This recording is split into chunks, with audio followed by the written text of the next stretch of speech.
right. Well, good morning, everyone. Welcome to the August edition of our Judicial Commission on Mental Health Commissioners meeting.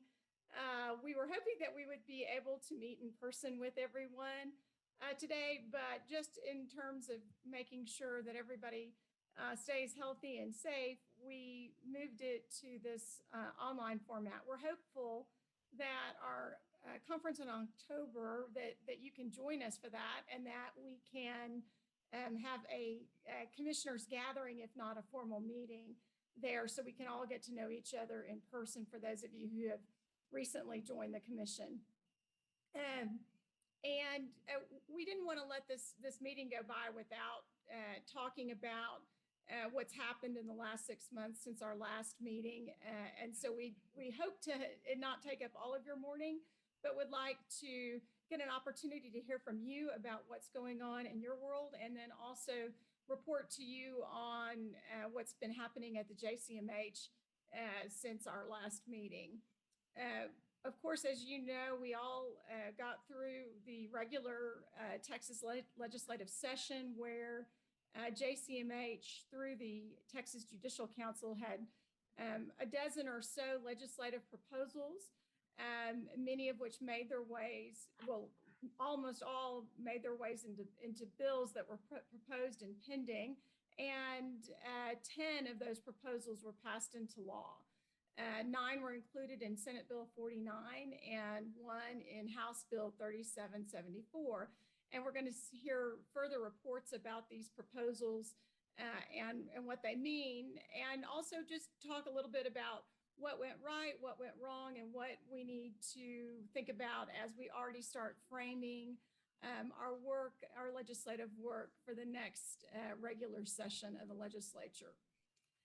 And today we're going to work on 2 things. One, to update you, and secondly, to hear a little bit from our committee chairs about what they have been working on, as what our committees have been working on, and hopefully have a little bit of time at the end just to hear what you guys are up to.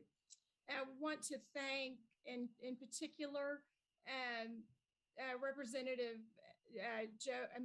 Representative Moody and Senator Zaffarini, who helped with our legislative proposals, and in particular Representative Jeff Leach and Senator Joan Huffman, who were also instrumental in our legislative program. So in addition, if you missed our last meeting, or you want to refresh your recollection about what we talked about at the meeting, you can find minutes from the last meeting in tab 3 of your notebook on page 13. If you have additions or corrections to the minutes, please either put them in the chat or notify Christy and her team, and we will make sure that they get updated to be completely accurate. And at this point, Judge Hervey, do you want to take it away? Yeah, I'll take it away. Thank you, Justice Bland, and good morning. As Justice Bland has said, we had hoped to meet with you in person, but with the rise in the COVID numbers, in an effort to keep all of you safe, we decided that a virtual meeting was more appropriate. I appreciate and thank you for your time and participation and being flexible with the change in the venue. Hopefully we'll see you all in person at the October Summit. We'll keep our fingers crossed. We want to start this morning with congratulating Commissioner Mike Maples for his years of service to the state of Texas, most recently as the Health and Specialty Care System Deputy Executive Director, Executive Commissioner rather. That's a lot of words, okay. Since our last meeting, he has retired from the state and is stepping down from the commission. We won't get to call him that for much longer though, as he's retiring at the end of the month. The JCMH would like to recognize Mike Maples for his dedication to our commission and to his life's work surrounding mental health and substance abuse, and congratulate him on his retirement. I wish I was going with you. Anyway, as Deputy Executive Commissioner, Mike Maples has been responsible for 10 state hospitals and 13 state-supported living centers across the state. He previously served as Assistant Deputy Commissioner for the Texas Department of State Health Services. He has served 30 years in public mental health and substance abuse service delivery, operations, and policy development. He has also served as the president of the National Association of State Mental Health Program Directors. Mike, thank you for all you have done and congratulations. We have a certificate that we will mail to you. Good luck with the mail. If it doesn't get there, let us know because I've had issues with the mail lately, a lot of them. But we want to thank you and send you this certificate on behalf of the two high courts, recognizing your contributions. Christy, do we have a screenshot of that? Do we have one? Okay, because my notes say we do. Well, anyway, it's very lovely. You all will love it. I hope Mike likes it as well. Okay, thank you again. And next, I'd like to introduce our newest collaborative council members. The council works hard to assist the commission by sharing information about issues that affect judicial and court practices and cases involving persons with mental illness or intellectual and developmental disabilities. With that in mind, I want to introduce and welcome the newest collaborative council members. Okay. All right. So we're going to start with Judge Devin Anderson. And I know Devin, she probably doesn't remember me, but she was district attorney in Harris County for a while, and my daughter works in Harris County, so she had the pleasure of working with Devin there. But Devin is the CEO and president of Justice Forward, an organization that funds essential programs for individuals in the Harris County specialty courts to help them become independent and productive members of our community. Judge Anderson is a former Harris County District Attorney and a former presiding judge of Harris County Drug Court Number 4. She was also the founding director of Probation Works, a nonprofit supportive organization that assists adults on probation. Then we have Armando Colombo. I want to know, Armando, do you have one of those raincoats that Colombo used to wear? Because that was... I do. I love that show. Anyway, that just shows how old I am. At any rate, Armando is president and CEO at the Menninger Clinic in Houston. Prior to joining Menninger, he served at Shepherd Pratt Health System, the nation's largest private nonprofit provider of mental health, substance use, or is that abuse, developmental disability, and social services. Mr. Colombo has also spent most of his career in healthcare management and is expected in other specialty hospitals, health insurance, and professional services. We have Dr. Jonathan Stevens. He is Vice President of Growth and Innovation, Medical Director, Outpatient Services and Admissions, also at the Menninger Clinic. In addition to his roles at Menninger, Dr. Stevens is an assistant professor in the Department of Psychiatry and Behavioral Sciences at Baylor College of Medicine. His clinical interests include improving the outcomes of psychiatric care, understanding the effects of ADHD medications, and managing the metabolic burdens of psychiatric medications. We also have a new commission staff member and a law clerk for the summer who we'd like to introduce. Liz Wiggins joined us in late July as program manager. She is an attorney with diverse experience serving the community in both the public and private sectors, including experience as both a prosecutor and defense attorney. And then we have Elise Monrose, a second-year law student at UT School of Law who has been working with the commission lawyers this summer. She was formerly a CPS caseworker and has been a great asset to the JCMH staff. Let's welcome them all with a round of applause. Okay. All right. The remaining 2021 collaborative council meetings will be held on September 7th and November 2nd. Please note that the December 7th meeting has been canceled and moved to the November date. In tab 1 or page 4 of the PDF or your book, you'll find the agenda. Our next planned break is at 10:10, but please feel free to take breaks as you need them. And before Before we adjourn, we'll have announcements from the commissioners and collaborative council members at the end of the meeting. And we'll have a few minutes to hear from each of you. And with that, I will ask Christy Taylor, our executive director, to give us her report. Thank you, Judge Kirby, and hello, everyone. So we have, later we'll hear more about the details of the parts of our proposals that passed and that did not. We would like to let you know that under tab 4 is a report to the commission. And we set out all of the work, both in committees and some projects that have been going on behind the scenes. We'll hear from the commission chairs later and find out more about, the committee chairs later and find out what's going on in those committees. And then I wanted to give you a few highlights. So one of those is we have been working on 2 new websites.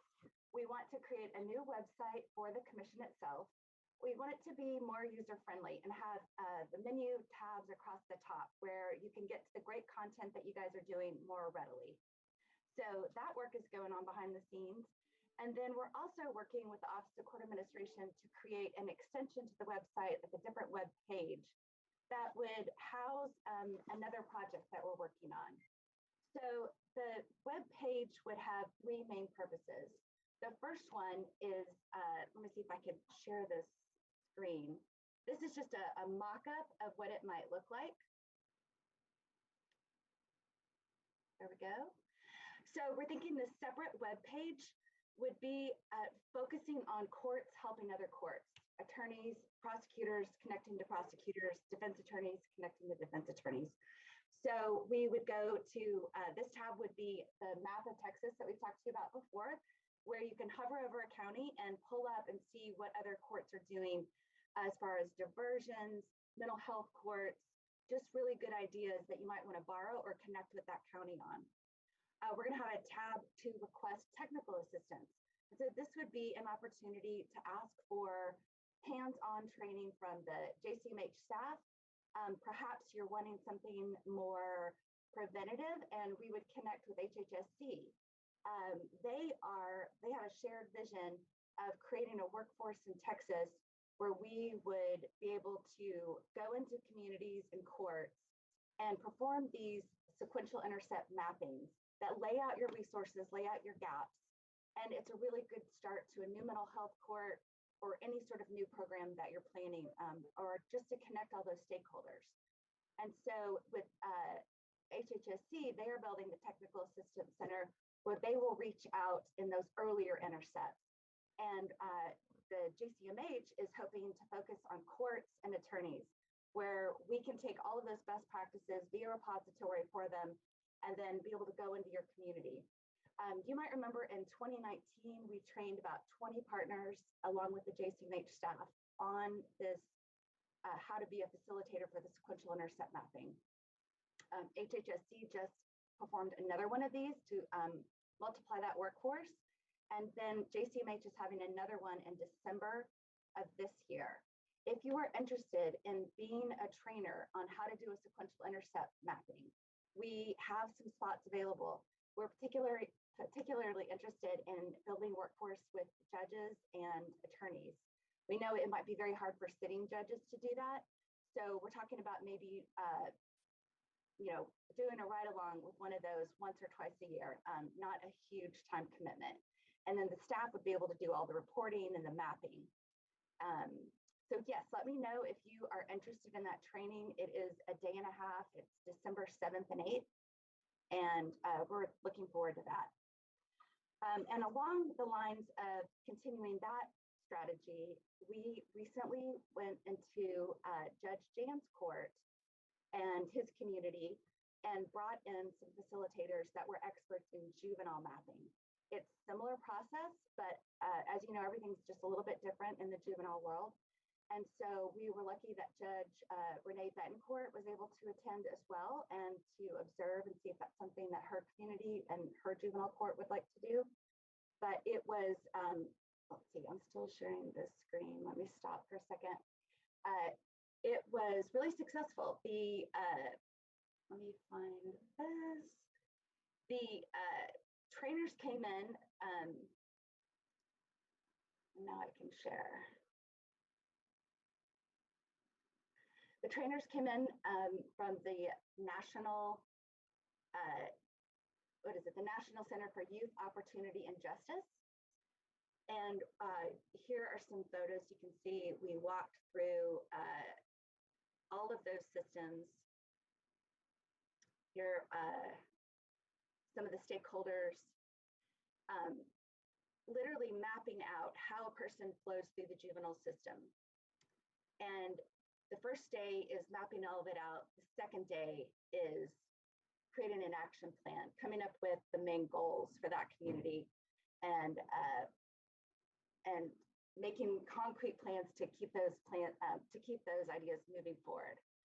So that was very exciting, and we hope, like I said, to incorporate that into our strategies and be able to move into more communities, especially communities that cannot afford those sorts of facilitations. We're hoping to build a workforce to be able to do that. And so I think that is all for my report. As you know, we have a lot going on with our grants right now. So I would ask Patrick Passmore, our grant manager, to give us an update on our grant. Thank you, Christy. Good morning, everyone.